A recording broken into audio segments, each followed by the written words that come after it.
Hello, this is Richard Stockton, and I'm going to overview Ibn Khaldun's Muqaddimah for ELT, and this is for the TESOL Indonesia International Conference, University of Mataram in Lombok.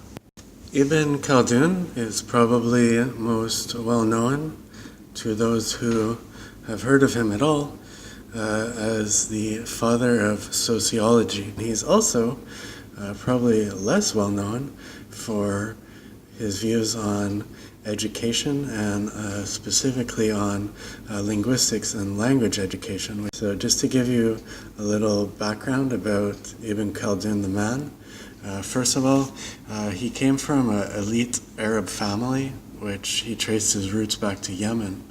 And his family had been in Spain, but due to a palace intrigue, his father ended up fleeing, so that he was born in the Maghreb. So he was born in Tunisia in North Africa. And at this point in history, the situation in North Africa is devolving. So meaning that the higher civilization that had been there previously has fallen. For Ibn Khaldun, he sees Egypt as the center of civilization, but the Abbasids and the civilization in further east in Iraq and so on has fallen, and the Crusaders and the Mongols and then the Turco-Mongols have all been there ravaging Islamic civilization. So Khaldun, later he travels to Egypt, where he works and lives for many years, and he's also in the Levant. So when Timur, also called Timur-Lang, shows up, Ibn Khaldun is actually writing history for him out there. So he was a very international guy. And then ideologically or philosophically, Ibn Khaldun was an Asherite, so meaning that I guess like many people by this time, he had rejected Mu'tazilism. So Mu'tazilism was a kind of interest in Greek and to some degree Persian philosophy, and it celebrated rationalism, and they were quite skeptical about the divine inspiration of the Quran. But by Ibn Khaldun's time, Mu'tazilism had been put down completely, and the way that was philosophically digested is that people like Al-Ghazali tried to say that basically spiritual texts can't be treated in a logical way. So Khaldun is a kind of unusual character in some ways in terms of modernity, because he has very modern views on some things. For example, he knew the circumference of the Earth almost as accurately as it's known today,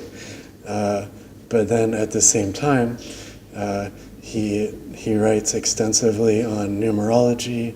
He believes in sorcery, and he follows quite dogmatically religious dogmatism. Ibn Khaldun's major work, the Muqaddimah,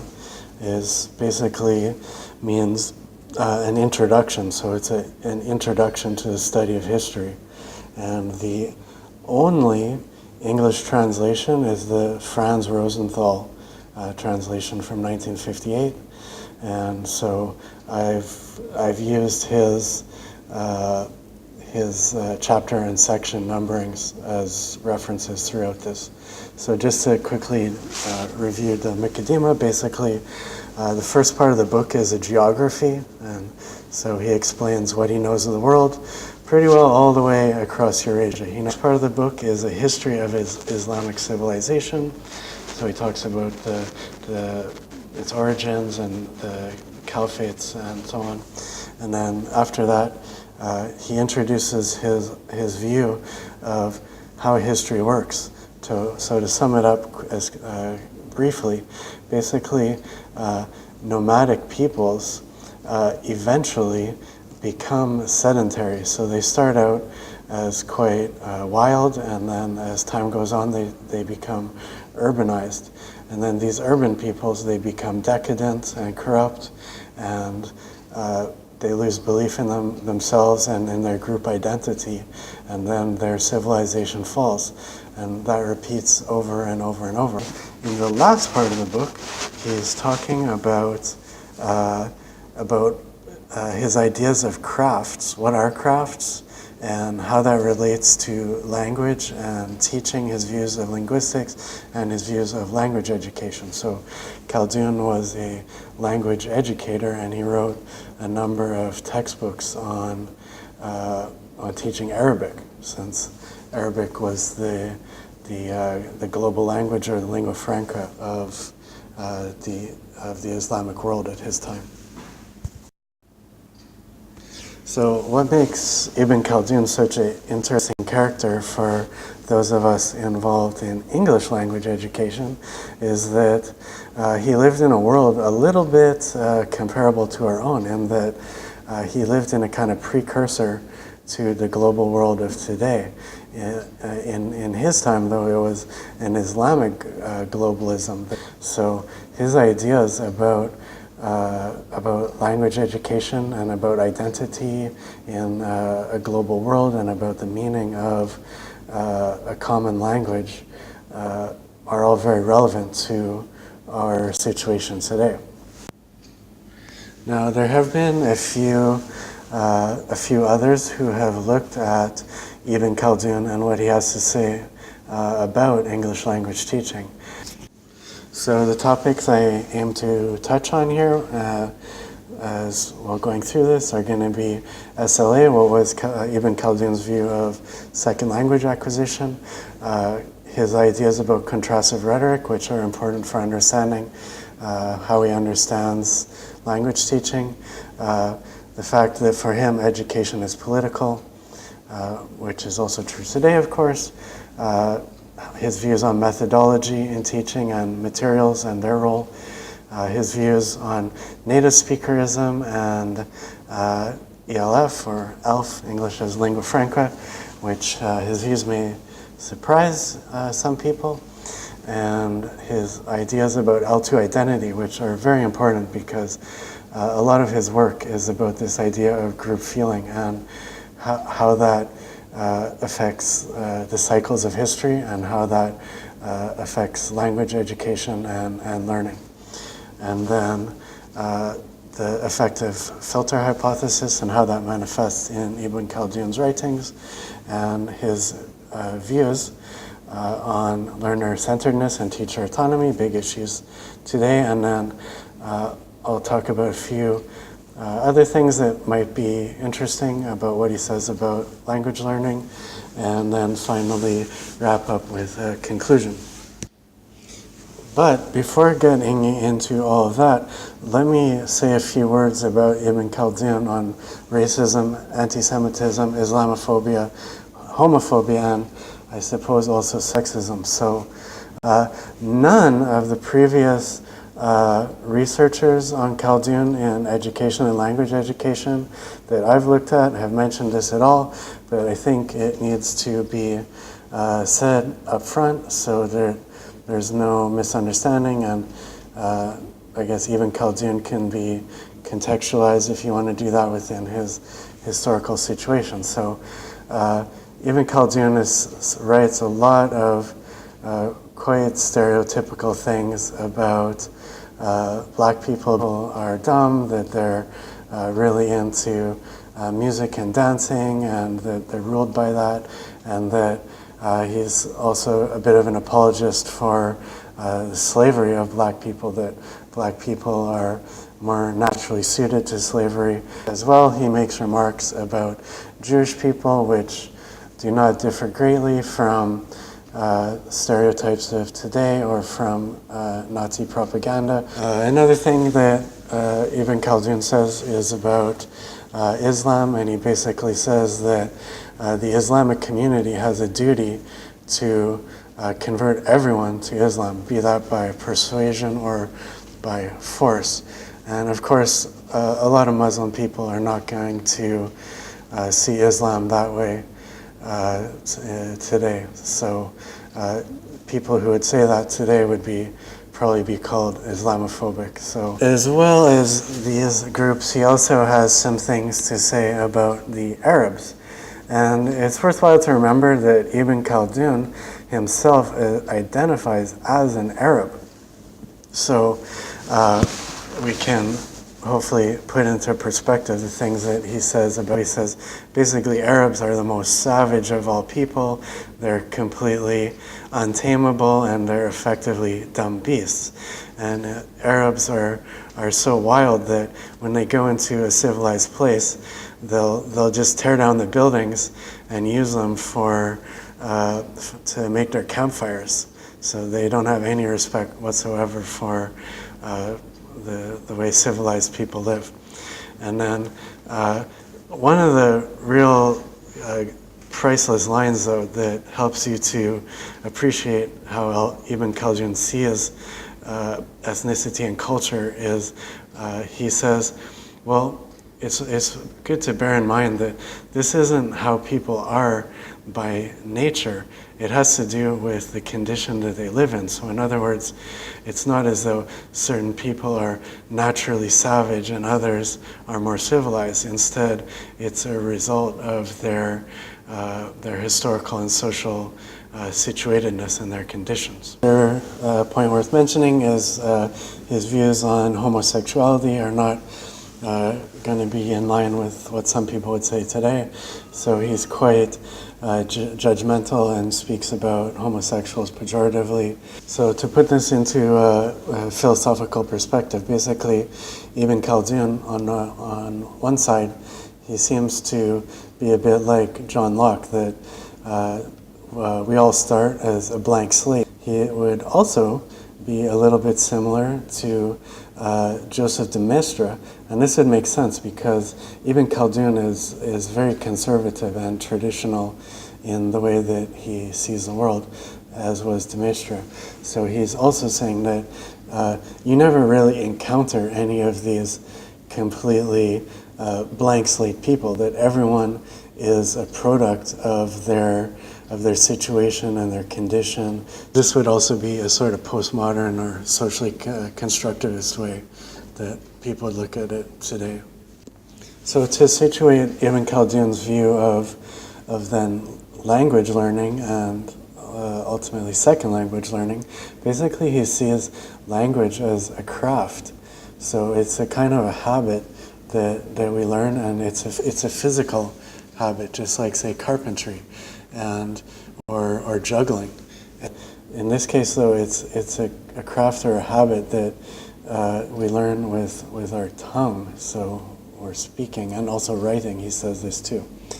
Now, Ibn Khaldun was very familiar with Aristotle and Aristotle's work, so I suspect that he may have gotten some of these ideas from Aristotle, because it sounds a lot like Aristotle's idea of praxis or habits. So are not theory. They're not things that are theoretical, that are learned in abstract, but they're tangible, physical habits. So then, to understand Ibn Khaldun's sociolinguistics and his ideas about language learner motivation, you might compare his ideas a little bit with those of Pierre Bourdieu. So he says that the language learners are wanting to accrue social capital. So the vanquished are wanting, in his time, to imitate the habits, the customs of pronunciation, the way of speaking of the Arab conqueror. Feeling is a very important sociological idea all through Ibn Khaldun. And with the group feeling comes strength and superiority, and we're drawn into these powerful group feelings, and when group feelings decay and fall apart, then that group also is going to collapse once it loses its group feeling. So Ibn Khaldun has a very politicized view of education.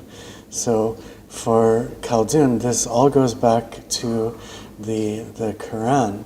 So the whole point of education is to come nearer to this spiritual political system that is espoused in the Quran. But he also says something maybe a bit amusing. So he says that teachers of all people are the least familiar with politics, because teachers are dealing with ideas, and they're in the classroom and so on. And let's look at contrastive rhetoric in Ibn Khaldun, because it's important to appreciate this in his work to see where he's coming from. So basically he says that the Quran, it's not only written in the classical Arabic, but it also has the rhetoric of those Arabs. So if you want to understand the Quran and you want to understand Arab language and discourse, you not only need to know the words, but you also need to understand the rhetorical system. So this is a little bit like Kaplan more recently, who talked about different rhetorical styles of different cultures, of how they would organize their presentation when they're speaking or transmitting information. So this then comes directly out into Ibn Khaldun's idea of language education. So we can't just teach the language disconnected from its discourses and its texts. So he speaks very well of the education system in the Spain of his time, where Arabic is taught together with the poetry and with the texts and with the writing and the culture of the Arabs. So basically, you might say today this would be called Whorfianism.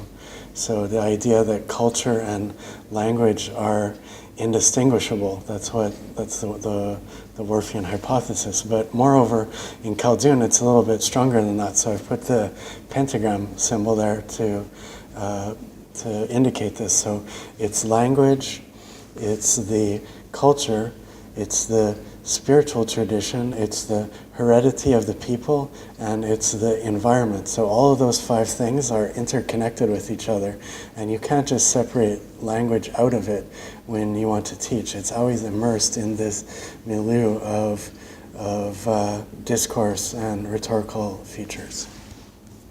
So it is not surprising, probably, therefore, that Ibn Khaldun is very critical of those who teach with heavily relying on grammar teaching, because language is situated in culture and spiritual tradition, heredity, environment, and so on. And he has very high praise for materials that are that extend beyond purely language structures and language factors, and include also culture and discourse together with those teachings. Now, Khaldun says, for these reasons, then, that those who don't have a connection with the Arabs, who don't live among them, who are not familiar with their texts, are going to have a really hard time actually learning the Arab language. So he's suggesting that immersion, he's suggesting wide exposure to Arab texts, and he's suggesting that people ought to travel and that they ought to study with what we today call native speakers of the language, who are rooted in the environment and the culture where that language originates. So native-speakerism has taken a lot of criticism today by people like Adrian Holiday, and then people like Jennifer Jenkins have promoted English as a lingua franca, where we have Japanese English and Indian English, Singaporean English, and so on. But Ibn Khaldun, he is not very sympathetic to this view, and he says, he goes so far as to say that if you are not pronouncing the Islamic prayers the way that the Arab Bedouins did in the past, then maybe there's some issues of validity of your prayers. He speaks quite directly and harshly about those who have corrupted the Arab language. The non-Arab peoples that the Arabs encountered after the expansion, especially in urban sedentary peoples, they corrupted the language. So language learners are going to want to, firstly, they're going to seek the linguistic capital that's associated with that native speaker form of the language, and secondly, because the language is connected for Ibn Khaldun, especially to spirituality, and then for us today with culture and environment, then that's going to be actually that center standard form of the language is what Ibn Khaldun is suggesting ought to be taught and learned. So then naturally these views of his are connected to his ideas about linguistics. So he basically says, how do you know what is the correct form of an utterance, or is something right? Well, it's right if that's how the Arabs say it, particularly if that is how the ancient Bedouin people spoke. So this would be similar to Chomsky's view about what is right grammatically.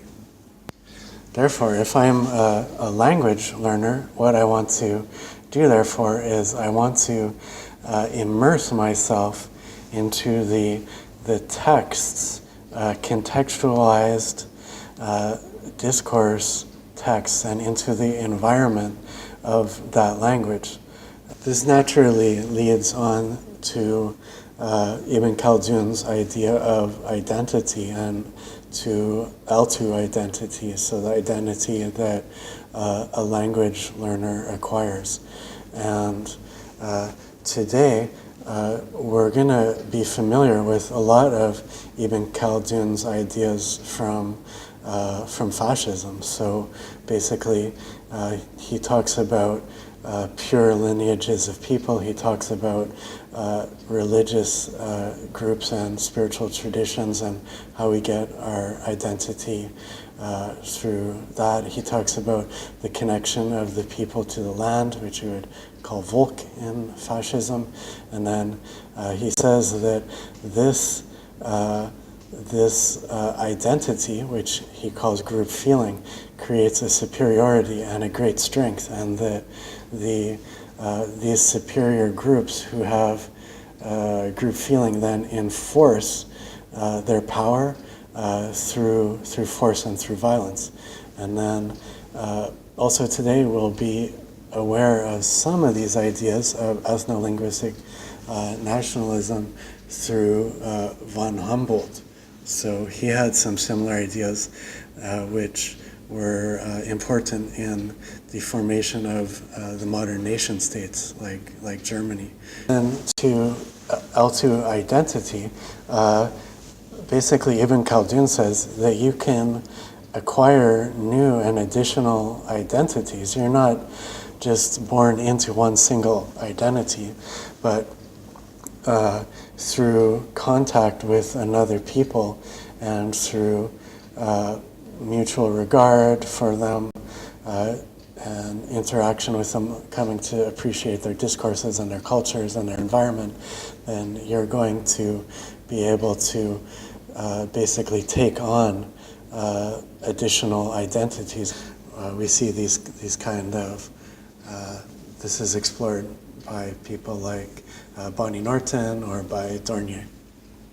Now, as to our emotional life and how that, and our motivation and how those aspects of identity influence language learning. Ibn Khaldun, even though he's quite conservative and traditionalist, he's not advocating any kind of strict or severe discipline in education. On the contrary, he's saying that we need to be very caring and very tolerant, and we shouldn't use excessive discipline. We should, therefore, we don't want to be authoritarian in our teaching, either for the learner or for the teacher. So basically, back to his ideas of identity and group feeling. If you don't have autonomy, if you don't have group feeling, but instead you are the conquered, then you're going to become depressed and demoralized, and you're not going to have motivation.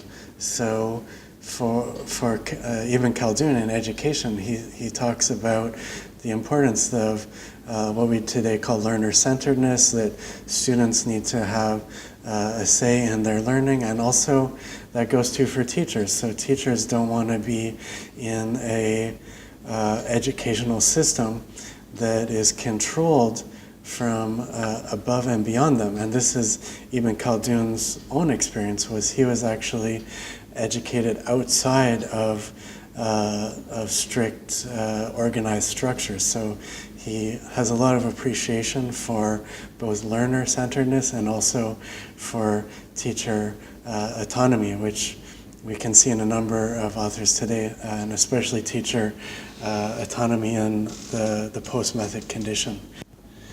And then just to do a little roundup on some of the other issues that he discusses, because the Muqaddimah, it's a real treasure trove of ideas for language education and for language teaching today. It talks about, which is very current today, is about the importance of creativity, which goes back to learner-centeredness, that he basically encourages learners just to go with it and to see where your creativity can take you.